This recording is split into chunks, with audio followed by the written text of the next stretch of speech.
that teaching. So if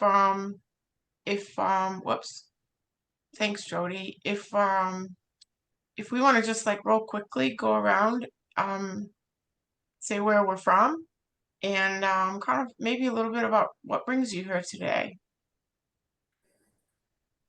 So Okay. Barbara, you want to go first? I'm Barbara McKenzie from St. Joseph's Episcopal Church, and I'm serving as the senior warden and have just been involved in doing some letters of agreement that include mutual ministry review. So I thought maybe I should learn more about it. Great. Okay, thank you. And okay, Gina. Good morning, everyone. Gina Valley. I am from St. Gregory's in Boca, and I'm currently the director of outreach. And we have a outreach program that I get to help lead, and that's 6 days a week, and amongst other ministries. But I just thought this is very timely, and happy to be here and learn more. Thank you. All right.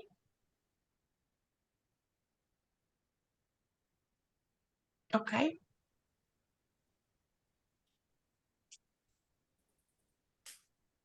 I'm sorry. Go ahead, please. Denise? Yes. Yeah. Hi, Denise Hudspeth, priest in residence for Church of the Advent in Palm City. I've just completed my year. Part contract is 2 years. And I decided that I'm the consistent priest for the last year. And for the last 4, they've not had anything but supply clergy. So we seem to have a little difference in opinions as to who's running what. So I decided that a mutual ministry review, I thought, would be something that we could all benefit from and try to go from here for the next year or more. So that's why I'm here, and I really appreciate you all doing this.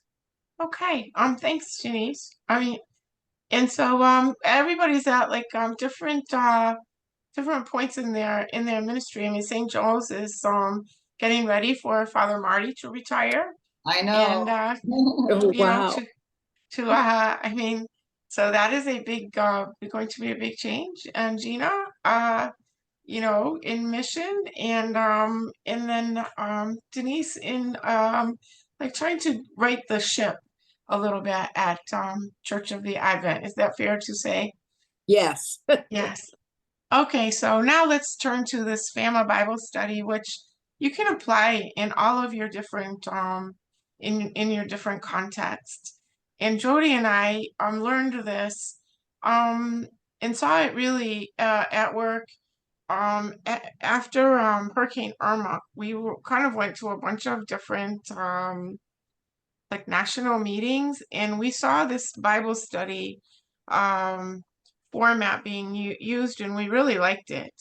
And it lends itself to, you could do, this can take as short of a time as like 15 minutes, or it could be an all-day retreat that you could use in the context of your mutual ministry. And whatever point you want to get across, you can choose the Bible study to help get the point across, or to develop a conversation. And so if you can see from the bottom, FAMA stands for Facts, Association, Meaning, and Action. And we're just going to like do the 15-minute, or actually the 5-minute version of this Bible study, just so you can dip your toe in the water. But what we were trying to do is model the behavior of beginning a parish meeting or a vestry meeting, or whatever it is that you're going to do, whatever activity that you're about to do, with at least a short Bible study. It kind of gets people in the mood. You know, it prepares people, you know, to leave aside their everyday life and to start thinking about the world, and you know, leave aside the grocery list and start thinking about the world in a different way. So I'm going to just go quickly for the sake of time and read through this 1 Corinthians. Now there are varieties of gifts, but the same Spirit.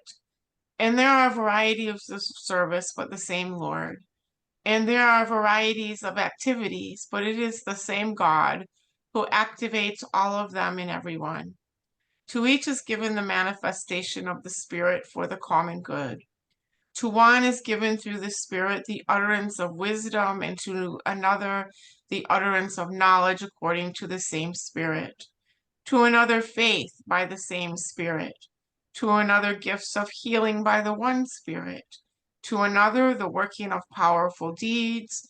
To another prophecy. To another the discernment of spirits. To another various kinds of tongues. To another the interpretation of tongues.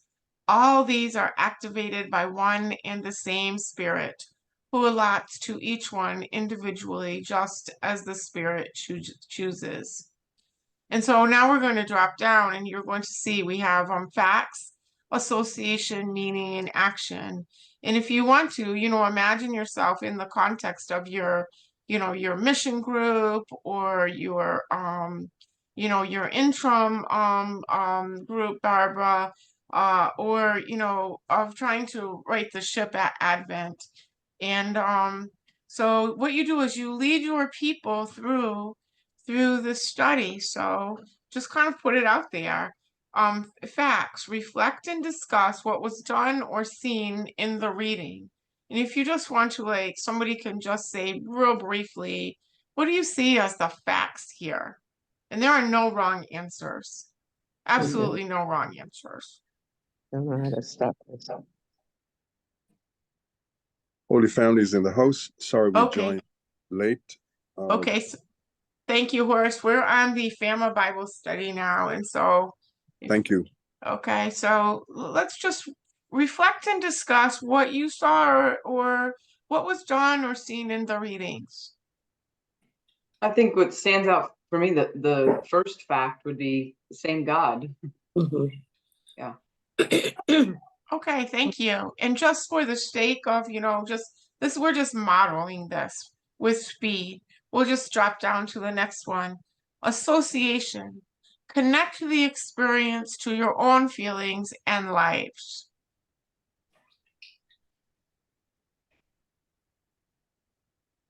I mean, this was going to apply to every single context and every context that we talked about earlier. Connect this experience to your own feelings and lives. Well, we have some people at our vestry that tend to go in different directions sometimes. So it is important to remember that everybody has their different gifts and looks at things differently. Yeah. As otherwise Okay. lead to difficult Thanks. situations.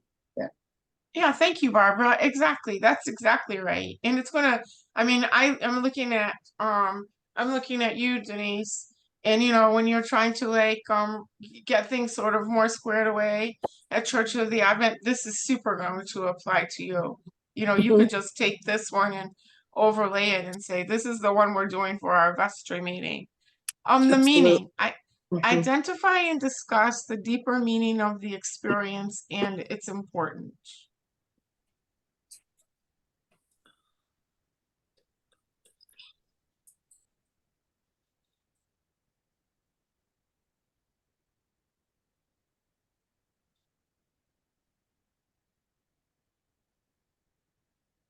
That can be a challenge in a meeting to do it without any hurt feelings, but it's important. Yeah, or you could look at it another way and say, look, everybody's got these amazing gifts. And and thank God we're not all the same. And I can't. Thank you. not only the gifts of that people bring into the vestry meeting, but professional gifts. You're gonna, I mean, like, we've been in the building world down at St. Columba for more years than I want to talk about. But we have the gift of having on our vestry, we have an architect on our vestry, and we have a general contractor on our vestry. I mean, in addition to them being like amazing people, really spiritual, I mean, okay, so we want to have everyone mute themselves, please. Thank you. And so, thank you. This Bible study, this talk about the gifts of the Spirit is going to allow, a kind of a lot of fluffing out of that conversation. Really lends itself to a retreat. Do you see yeah. Okay, and then the next one, this is called Speed Bible Study today. Okay, so the next one is invite people to action. What does that mean? How could you take this part right here that you've read and that we haven't really discussed, we're just using this as an introduction, invite people to take action? What could you do with us? Well, one thing that comes to mind, just thinking of half of one of the verses is the gifts of healing. I think of, the laying on of the hands that a lot of our churches will have perhaps during, Eucharist that we do in our side chapel, and a priest would be over there or a lay leader and laying on the hands of praying. So that could be the meaning, but that could also be the action of, hey, we don't have that. Is that something that we're interested in implementing? Is anybody interested in that? That would just be a short meaning and action, actually. Yeah, thanks, Gina. Anybody else? Anybody else want to chime in with this before we leave it behind? I mean, what I like is all these are activated by one and the same Spirit, who allots to each one individually just as the Spirit chooses. We're all in this boat together. We're all paddling in the same direction. We have so many gifts among us. And how about if we use all of our gifts to paddle together under a shared mission and ministry? So this is one thing one way of doing a Bible study. I've pushed it through, but you can see this is suitable for a half-day retreat if you wanted to do a half-day retreat on it and kind of get things going. I just really like it, and I always want everyone to know about it and use it. I feel like it's such a great tool. So we're going to move on now to the purpose of the mutual ministry review. And Jody, are you going to pull that up for us, please? And welcome, Holy Family, by the way. Welcome, Holy Family, by the way. Thank you, And Fernand, so- for your kindness. There are 7 of us here. Great. And so what Horace is doing, Father Ward is doing with the Holy Family is they're using this conversation as part of their vestry. I think this is Horace, is this your second or third time doing this? Second. Yeah, second time, and I hope that you're finding it helpful. So what we're teaching today, now Jody and I can come to you, or one of the other members of the Congregational Development Committee can come to you and run this mutual ministry review for you. But what we are trying to teach today is also the self-directed mutual ministry review. So you don't have to wait for us, or you don't have to to come to you. It's because the mutual ministry review is an excellent tool at helping to guide a conversation. And if you're in a congregation that is going along and you need to just stimulate congregation, this is excellent tool just to like pull out every once in a while. So you can see it's a disciplined time of self-reflection on the life of the congregation, a time to ask how are we doing, a time to celebrate what has been done well and what could be done better.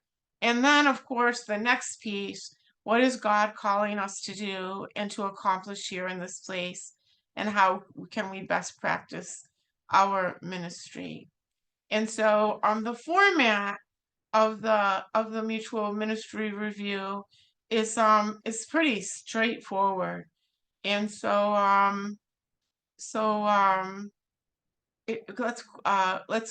let's go down. Now we all know the sort of the kind of the background of this is that churches are called or required by the bishop's office to conduct a mutual ministry review. And it's not a punitive thing. It's not something where churches are going to be punished or priests are going to be fired or anything like that. It's really so that we can move forward from strength to strength. And so, because I think people are afraid of it a little bit. They're nervous. Like, what is it going to reveal? And will I be judged on that? Is it going to, am I going to be punished? Um, and that's not the perspective at all.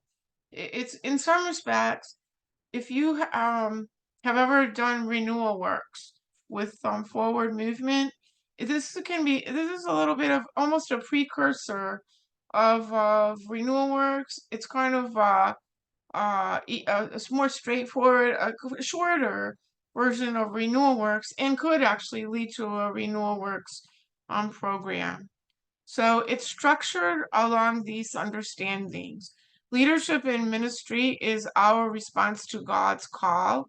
And you notice there's the word our, and we could probably bold that and underline it, because normally a mutual ministry review takes place between the vestry and the clergy. Now you could expand that, and you could say, okay, the mutual ministry review is going to take place between the vestry, the clergy, and the church leadership. So you could expand that so that it includes the altar guild, or it includes, name the groups that you might like to participate in it.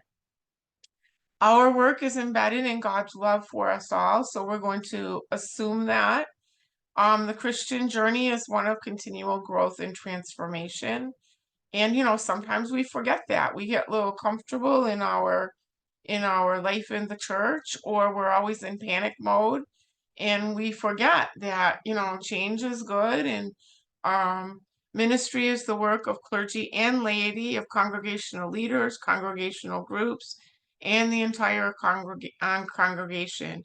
And really, the congregational groups and the entire congregation doing this mutual ministry review might lead to the renewal works, which is more of a entire congregation taking of the temperature. Those engaged in leadership of ministry desire and deserve to understand the impact of their work. Leaders in ministry have a significant influence on the impact of the congregation's ministry, and therefore bear a key responsibility. So really, that's why we do it. And any comments on that? Yeah, Barbara.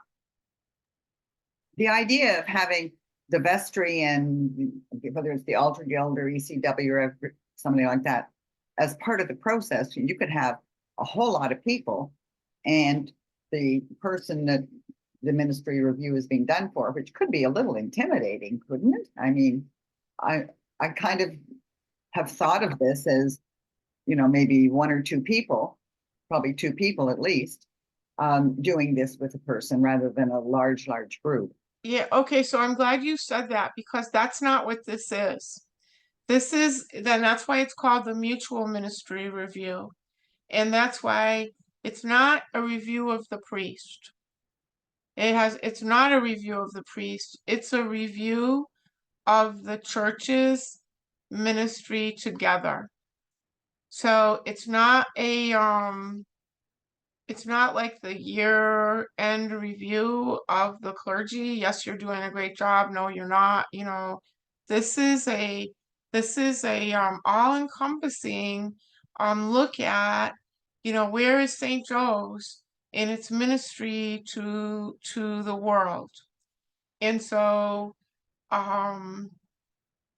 so you can see who are the people involved. The rector, the vestry members, the heads of ministry, possibly, and selected members of the congregation. Now, when we tend to do the reviews, we have tended to do the clergy and the vestry members, and then we've recommended, you know, why don't you go on to renewal works and so on if you want to take a broader look. Because this is not a look, this is not a deep dive into the world of the clergy. This is a look, and it's helpful for, you'll see with the questions, it's helpful for people's own faith development, individuals' own faith development, and spirituality. So here are the questions that the MMR tries to help the congregation to address. So how does the ministry of this congregation align with our values, mission, wisdom, and goals? What has happened as a result of our congregation's ministries? What are the strengths and challenges of our congregation? Where has God, Christ, the Holy Spirit been experienced in our congregation? And how will clergy and vestry leaders work together to serve the congregation and greater community? Okay, so let's like take that right there. It's a series of interview questions, and when Jody and I come, the format is this. We come to the vestry or your leadership team, we explain, you know, what we're doing, how it's going to you know, the process, and then we go about and then there's a form that's sent out, which is you know, it's very thought-provoking questions for people. And then once all of those mutual ministry reviews are gathered together, there's a series of interviews that takes place with each vestry member, each person that's filled out a questionnaire. And then we come forward to offer our analysis and some ideas for improvement. So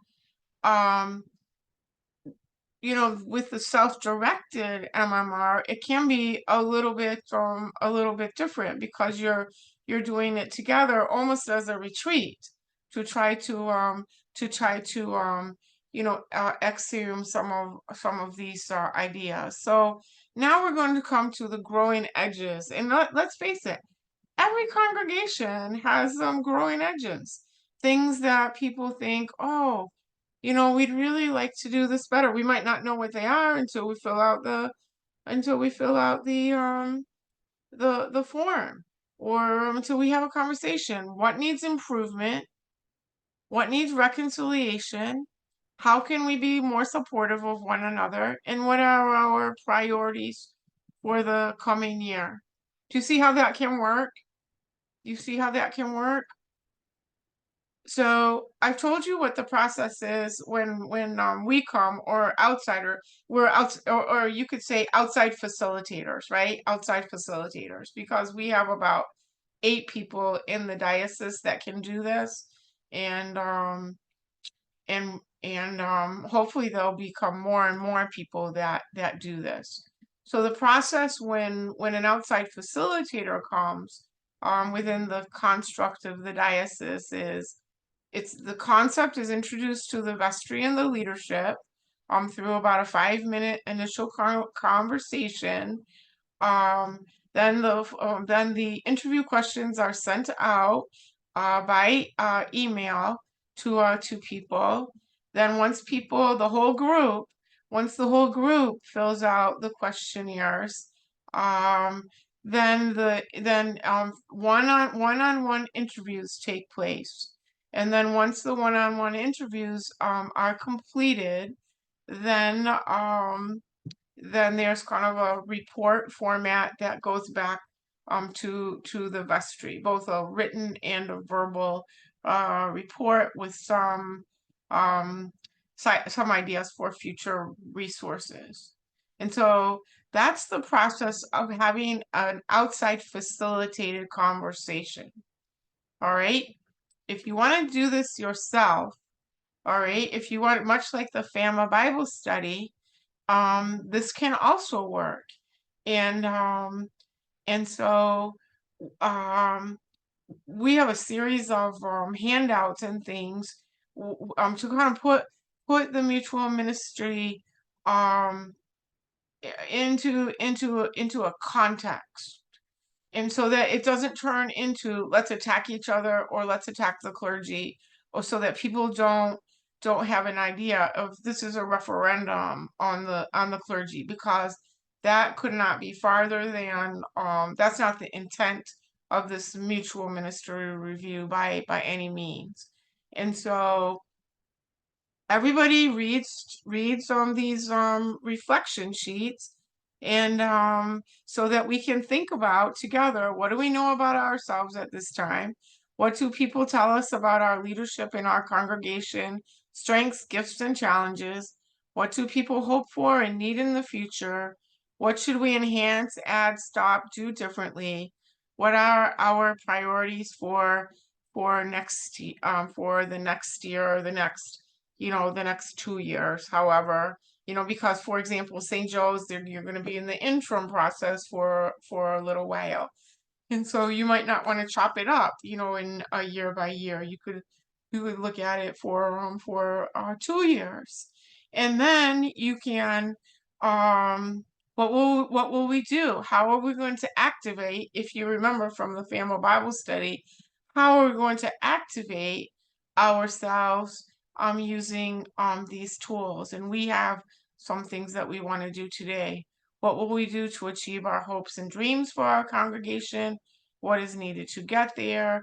How will we know our progress? So, for example, is there a measurable goal? What will we tell, to whom, and how, and when? Are we going to tell the congregation about this? Are we going to invite them to do renewal works? Are we going to do some retreats? Are we going to you know, I mean, it opens a big door. It opens a big door for conversation. And so, as a leadership team, you're going to answer the following questions. Whoops, okay. How do we serve others? And I mean, you could spend an entire vestry meeting on that. Or you could ask people to write, to write this down, and then reflect upon it in a vestry meeting or in a little separate workshop. How do we celebrate God's word and sacraments? And so, for example, I'll use St. Columba. Our longtime organist retired last year, which, if you live in the Keys, it's tragic down here. I mean, you cannot just call the next town over and pull up, the substitute organist. And her mom was a professional organist. I loved her. I've been at St. Columba 17 years, or going on my 18th year. She's been there the whole time. And before me, I mean, extremely talented person. During the worship service, it felt like we breathed together, if you know what I mean. It just, I never had to look at her. She knew what I was thinking. I mean, I was extremely, I knew she had to retire. Everybody gets to retire from the church, right? And she wanted to retire, and I didn't pray against her, retiring, but, so we were faced with, at St. Columba, this crisis, really. And we have our contemporary service, for example, and the person that leads the contemporary service is a very talented guitarist, wonderful musician. And we made some forays with the University of Miami, trying to get their, one of some of their students to come down. I mean, no luck. And so he knew how to play the piano somewhat, but he said to me, Deborah, I am willing to play the organ. I'm willing to learn how to play the organ. I am willing to learn how to play organ, take organ lessons and learn how to play the organ. And so, which I thought was pretty amazing and risky for him to do that. And also at St. Columba, we had a certain like musical, I mean, not that we took Bonnie for granted, but she was extremely experienced. She could play anything. It always sounded beautiful. And so the way that we celebrate our music now is a little different at St. Columba. Right now, it's we you know, Tom, we've now been about a little over a year with him taking organ lessons. He's already a pretty accomplished pianist. But before in our 9 o'clock service, we never had like guitar or anything like that. That was reserved for the for the 11 o'clock contemporary. So what we've done as a church is we've sort of given ourselves some breathing room as a worshiping congregation. And so we have a little bit of guitar, we have a little bit of piano, we have a little bit of uh, of of I'm sorry, we just got a message from Holy Family. A little bit of organ music. And so why am I talking about this? Because we haven't really asked ourselves at St. Columba, because it's just been a little over a year, you know, those questions, how do we celebrate God's word and sacraments? But looking at that question, I think it would be really interesting just to take that one question and talk to our leadership now after 1 year. How do we celebrate God's word and sacraments, and get feedback from each other on that? It's different than it was. How do we feel about it? Is it enhancing our overall ministry and our worship?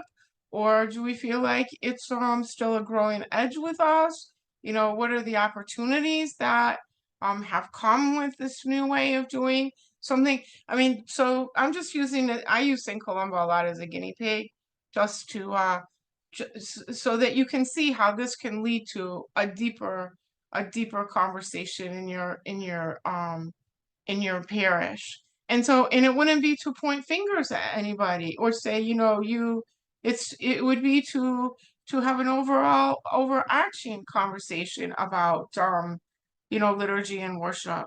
So evangelism and communication. How do we reach out to others and tell our story? And so people at St. Joe's are going to have a different response to this than people at Church of the Advent, or they're going to have a different response than St. Columba or St. Gregory's. But the way that people talk about it is going to give you a lot of insight into where you are. How do we teach Christian faith formation? Do you have an adult forum? Do you have Bible studies? Do you have children's formation? Do you have baptism classes, confirmation classes? Do you believe in faith formation through work? You know, everyone's going to have a different take on this, but it's going to really give you a lot of revealing information, not only how other people are thinking and experiencing, but how you are thinking and experiencing. And so you can see each one of these questions is going to be way more than dipping your toe in the water. It's going to give you a lot of insight into how your congregation is working and what are the growing edges in your life together. You know, Dietrich Bonhoeffer wrote this amazing book called Life Together, and it's how we experience community. You know, really the greatest theologian, I think, really of modern times. And And amazing that he wrote during the time of Hitler, and he had so much hope. And but how do we as a community live out our baptismal covenant every day, so that we can bring about the glory of the Lord. So let's scroll down a little bit more, Jody, so that you can see this is an opportunity for everybody. It's so you can, because we can all clarify our objectives, and then we can consider best how to make changes that will lead to more effective ministry aimed at those shared goals. Now, do you have any questions?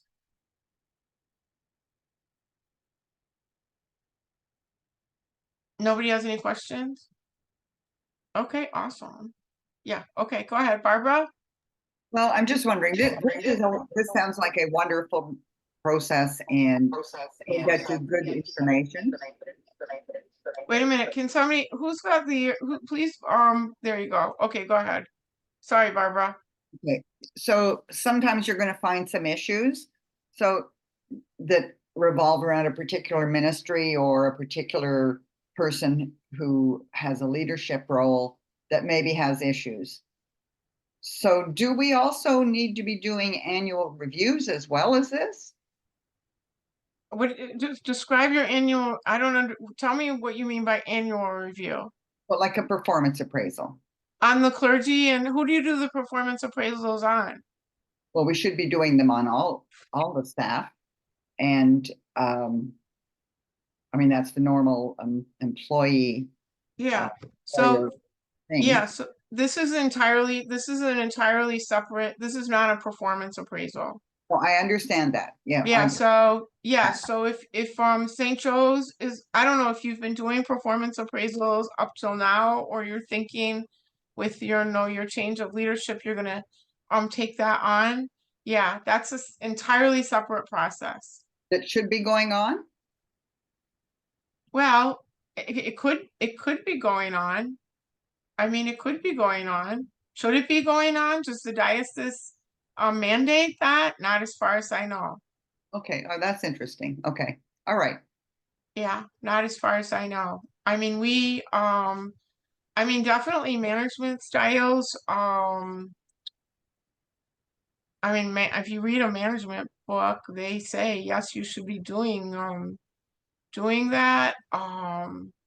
You can do like in-time coaching is another way to do it, but no, an annual review, a performance appraisal is a separate thing. It's not mandated by the diocese, as far as I know, unless there's something new, which I don't know about. That's probably there isn't something new that you Well, although I'm not really in that bishop, you know what I mean? I'm not really, I don't know if Horace is still online here. I'm not really Yes, I am. Yeah, Horace, have you ever heard that there's a performance appraisal? Let me be clear. Are you talking about performance appraisal of the clergy? Yeah, everybody. Have you ever heard that that's mandated? Yes, there have been. Yes. Okay, well, I'll find out, and I'll let everybody know that is a performance appraisal is mandated by the diocese. That's an entirely separate process though, and that's But not no, what we're not talking about today. mandated by the diocese. Sorry to butt in, but I have not heard such a mandate. Okay, so it's not. No. Yeah, okay. I have engaged voluntarily from a healthy perspective, from the point of view of building on strengths, being mindful of the critical need areas where traditionally we would talk about weaknesses, but to see it from the point of view of opportunity to build, to go forward together. Okay, but a separate process. A performance appraisal, this is not a performance appraisal on the clergy. It's a mutual ministry. Correct. It's a mutual ministry program. And I think people are afraid of it because they do think that this will result in a lot of conflict within the congregation or the leadership. And a big part of our job really, no matter what we do, is going out into the world and saying, no, no, no, this is not a process that's going to bring conflict. It's actually a very interesting spiritual information practice for the leadership in your congregation. And so the way that a facilitated mutual ministry review differs from the self mutual ministry review is that the facilitator comes in and runs the process, and the facilitator comes in at the end and offers a kind of a conclusion and some resourcing going forward. So does everybody, both options are available in our diocese. This one self-directed is a new thing. It's a new thing. And but this is it's been okayed by the bishop's office to be able to use this. Everybody on the congregational development team is happy to facilitate, but this is another option. If one, it lowers the temperature for people to actually do it. You know, it takes away some of the anxiety of having an outsider come in, and you feel like, oh my gosh, we don't want to be judged, or, you know, whatever. People have, you know, feelings around that.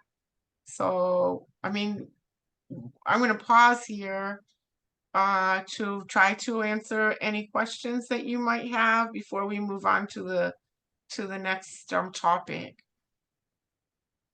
I'm wondering, Deborah, if this could be adapted to be used, for example, the children's minister or the youth minister to do a mutual review using, I think, many of the very same questions, probably most of them, maybe not the finance so much, but for review, looking at, are we doing all we can? Are we looking at it the right way? How do we teach Christian faith formation?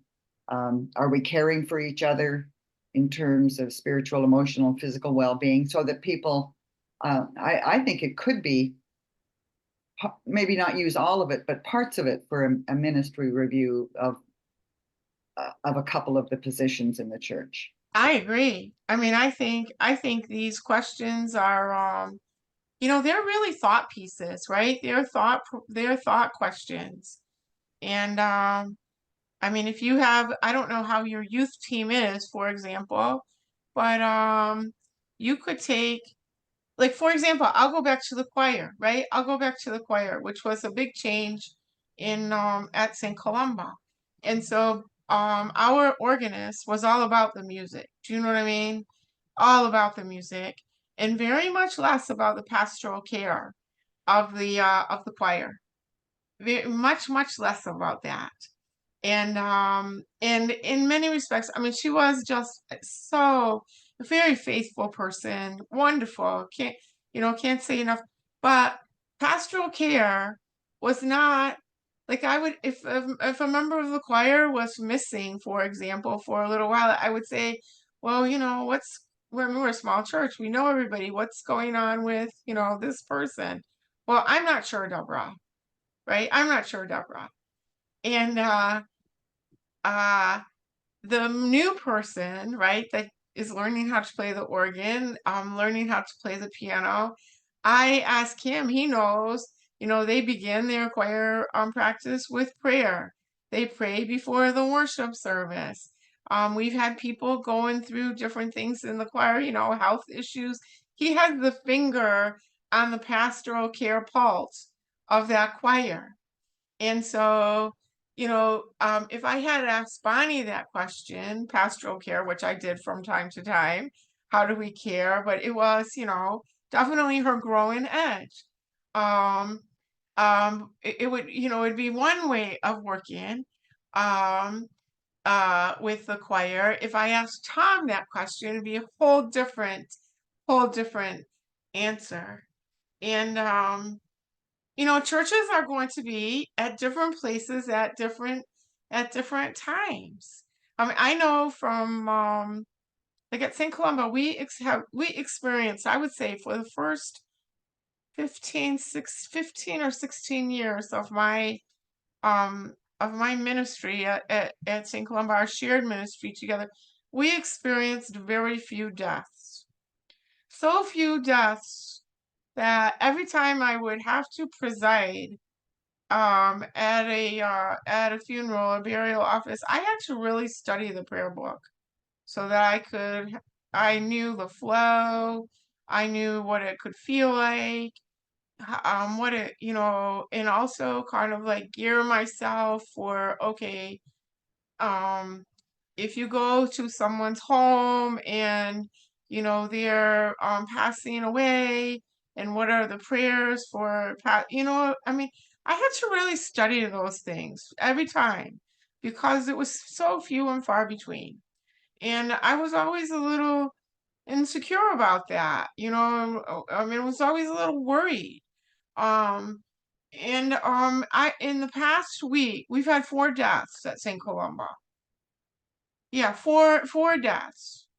And so and over the past year, and with COVID and things, I no longer need to. That was definitely that aspect of pastoral care as with a priest for me was definitely part of my growing edge. I really had to work very hard on that for 15 years because I always felt like I was a little bit on shaky ground with that. But as a result of COVID, we have a caregiver team. We have a caregiver group. We have a grief team. We have when I go to somebody's house, I know the Ultra Guild, for example, knows what to set out for me. So that before I go to somebody's house. Well, I know, like we just started yesterday on these bereavement baskets that now I'm going to start bringing to people's homes. And so that came out of this question: how do we care for each other in terms of spiritual, emotional, and physical well-being? And before that, it was a big growing edge for the church. Do I feel like we were doing a bad job? No. But do I feel like we could have been doing better? With more confidence, with more intricacy and detail? Well, I think over the past couple of years, we've moved in that direction. So that's just to use St. Columba as the guinea pig. Do I feel like it was I felt like, okay, that was our growing edge, and man, we're really living into it now. It's a good thing. I'd love to know what you put in those baskets. Pardon me? Love to know what goes into your Oh, baskets. yeah. Well, okay, I can just tell you we have a little care notes thing that we bought. It's called The First 12 Weeks of Grief. And actually I've lost both of my parents in the past 2 years. And someone gave that to me and I found it really helpful.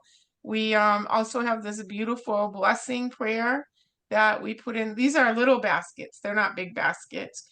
Um, um, we have a candle that we make at the church. It's real pretty. And then we also have the prayer beads because we've made them at the church also. They're the little Anglican prayer beads. We put them in there. And then of course, chocolate. And so if I know the person really well, like one of the people that died, his wife left up the Christmas tree because all through his dying, because he wanted it up, right? So I put a Christmas ornament in there. It can be personalized, and I don't know. It's not a big thing because people, when someone dies, they're all about getting rid of stuff, has been my observation. People go in overdrive of doing that. So it's just little things that say, really all it's saying is, I love you. I love you. We love you. That's all it's doing. It's like, it's an outward invisible sign of we love you. Uh, um, so, uh, Deborah, any, go yeah. ahead, Gina. Question. Thank you for all this, and I can easily see how this hour could turn into two just amongst us. Yeah. And there's only a few of us here, but two questions. One's probably a fairly easy answer. How long does this generally take in your, when it's maybe when you come in versus self-directed? You could probably answer the first question pretty easy. How long Yeah, has well, that been? well, it's very interesting. It's very interesting how long it takes. And it can take a really short amount of time as long as people, I mean, you could, this could take a year. You know what I mean? You could have this take a year and just address one of these questions at a time. You could do this as a workshop over a Saturday morning or like a Saturday morning with a lunch and then do a wrap up in the afternoon. If you were going to do, if for example, with your mission and ministry, this would be an awesome, absolutely awesome workshop. You know, so it could be over 4 or 5 hours, but or you could give people the questions beforehand. They could start kind of make some notes and then come in and discuss it at a ministry meeting. So just like the family Bible study, it expands and it contracts according to the needs of your group. When Jody or when the facilitator comes in, we're waiting to get all of those interviews back, the written down interviews back before we start interviewing people. And we've had some congregations where we introduced the project at one vestry meeting and let's say you introduce the project in October and by the next vestry meeting in November, we're there giving our report. So it's a 4-week process. We've had some congregations where it's like pulling teeth without Novocaine. And, we are constantly saying, look, we need to we need to get these interviews back or these written down responses back before we're going to do the process. And so, it can go on. If you have people that are procrastinating, um, you know, it can go on a long time. And but we have found that we just wait. We wait. We wait with activity, trying to say, hey, where is this stuff? Until it's all in, and then we try to schedule those interviews so that as soon as we have the written down questions, we try to get all of the interviews in that next 4 weeks so we can make the report to the vestry. So sometimes there are circumstances where people get sick or something happens and they need to be excused, but that's totally understandable. But what I like about it is it's elastic. It's it can grow and expand however you want to use it. It's a benefit to your congregation where it's living. It's a way to move forward, to become activated.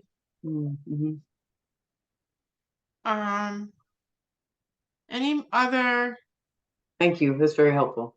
Very helpful. Well, really we love doing this, actually. We love doing this, and we use our church as a guinea pig, so we try out all this stuff and see And now how you it said works this with is them. mandated. Where is the I don't want to say checks and balances in that, but if this is supposed to be done every year, I assume? Every 2 Yeah, years? so I think that I think it's moving closer and closer to having some checks and balances. That's what we have observed. That it's in everybody's letter of agreement But that would lie, that responsibility lies with the canon's office and the bishop's office. And so, that is with Canon Affer. And so, that's where, that's where this comes under her office. So I'm not sure how she's recording that information. who's Deborah, just client. one last question. In your opinion, maybe not smaller, the answer probably differs from the smaller congregations to the larger ones, but when you have, for example, St. Gregory's, 70, 80 something ministries, and out of those, we have all the different categories of pastoral and outreach. Would you recommend, okay, all the outreach ministries having their own prior to this bigger one, MMR, or take this and launch it and then have the smaller breakouts? I would maybe try that first. So then everybody, that's why I use St. Columba as a guinea pig, because then you can speak to the process with confidence. Very good. You feel like, oh, okay, this is how it works. This could be, then you sort of know more what you're talking about. Okay. That's just me. I like to experience things before I talk about them. Then I feel more confident. Yeah. Okay. Thank you. It's not theoretical. Anything else? Oh, and then one thing, what we do this. We do keep notes on every congregation. So we're trying to always paint a picture for the bishop. So in terms of, to go back to answer with regard to accountability, if we're working with a congregation, for example, or then we have what is it, a Google Doc is what we have, a Google Doc. And so then we just put it in the Google Doc that, we're working with this congregation and they're, going to do a self-directed mutual ministry review. And so then if Bishop Eaton, wants to look at it, if before he comes to maybe, let's say, meet with your vestry, he can look at that page. It's there for his information. Okay, so that is something that we try to work on our little group. But I can't stress again, this is not punitive. It's kind of like tools and resources. And so I know we're at the very, very end, but I just want to say like two more real quick things. One is that once you finish the mutual ministry review, and if you want to blow that out a little bit more, and I saw that, Denise, that you were shaking your head, and I think Barbara also, to expand that into the renewal works process with forward movement. And we did the renewal works, I guess maybe 5 years ago. And oh no, it was before Irma. So we're about due to do it again. And you do it with your whole congregation. It costs $500. It costs $500, but it is money well spent because it's online. It's for every person in your congregation to fill out, and then very, very, very quickly they analyze your data. Then they come back with, I think, a very excellent analysis of your of where your congregation is spiritually. And we've been involved in the hurricane and all of the building, but it's time for us to go back and do that again. It gave us a whole new formation program at St. Columba. Through that renewal works program, we were like, oh, this is so interesting. Let's see what we can do, with this information. And I think most churches are like that. Given the opportunity, they can go, oh, well, this is so interesting that we've learned about ourselves. Let's maybe try to, work on this aspect of where we are in community with each other and in community with the world. So, with that in mind, I don't know, can I hold this, Jody? Can you can you like take us off of this, please? And I'm gonna hold this up. I don't know if you can, if I hold it up, can you see I this? have it. I can share it. Oh, you do? Okay. All right. So I just want to give you like a taste of what we've been learning all of these different models, and this is a very interesting model in terms of faith development in community. Okay, and so this is one of the things that we've learned on our, if you took you could do this, tomorrow in church at coffee hour. And there's a is the and there's a little analysis after, so you can just see several circles, and you could divide up, you could do this in your next vestry meeting. You could divide up your congregation. Who are the mature practitioners in your congregation? Who are the Sunday sacramentalists? Who are the occasionally attendees? And who are the vicariously connected? And so I'm just trying to give you a little taste of this. What is the purpose? This is called Faith Development in Community. It's model 3 of a series of models. People really have liked this in the classes that we've attended. A healthy congregation recognizes that God is work in all stages of faith and cultivates a dynamic invitational movement toward greater maturity. As part of this, God's invitation to us as leaders is, so you can hear by that language, there's no judgment in this, right? There's no judgment on where you are. But of course, as faith leaders, what we are trying to do is we're trying to welcome people where they are, and when they are ready, invite them to go deeper in our congregation in their life of faith, to create specific pathways between and among people at different stages of their faith, and to nurture the most mature Christians in the congregation in that their energy is the spiritual heart of the congregation. And so I know that this is a lot, and it's at the very tail end, and everyone's going to be learning way more about this over the next. This college is going to be launching in our diocese next July of 2025.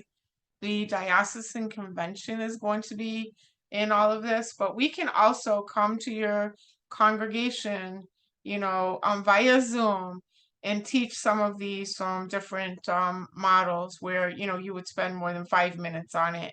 But people really seem to like this, like they like this one, and they like the visual, and people can really think about, oh well, the vicariously connected. Who are those people in our world, and how come we don't really count them in our minds and in our ministry? And who are the occasional people? So there's some definitions of who these people are, and I realize that this is in a super hurry. But like I said, it's just a taste. We can come and do this if you like, with your group. We're happy to do it, and there's a whole bunch there's 7 models, but that can be used, and this can help to activate your congregation, which we are all about. And I know that you're in churches that are all about that also. So I know that we are 6 minutes over, and I don't want to take up your Saturday morning. But if you any questions before we close. Okay then, and so then let's pray this beautiful prayer, the collect for the renewal of life. It's one of my favorites. I never miss an opportunity to pray this. It's so comforting. O God, the King eternal, whose light divides the day from the night and turns the shadow of death into the morning, drive far from us all wrong desires. Incline our hearts to keep your law and guide our feet into the way of peace, that having done your will with cheerfulness during the day, we may, when night comes, rejoice to give you thanks. through Jesus Christ our Lord. Amen. Amen.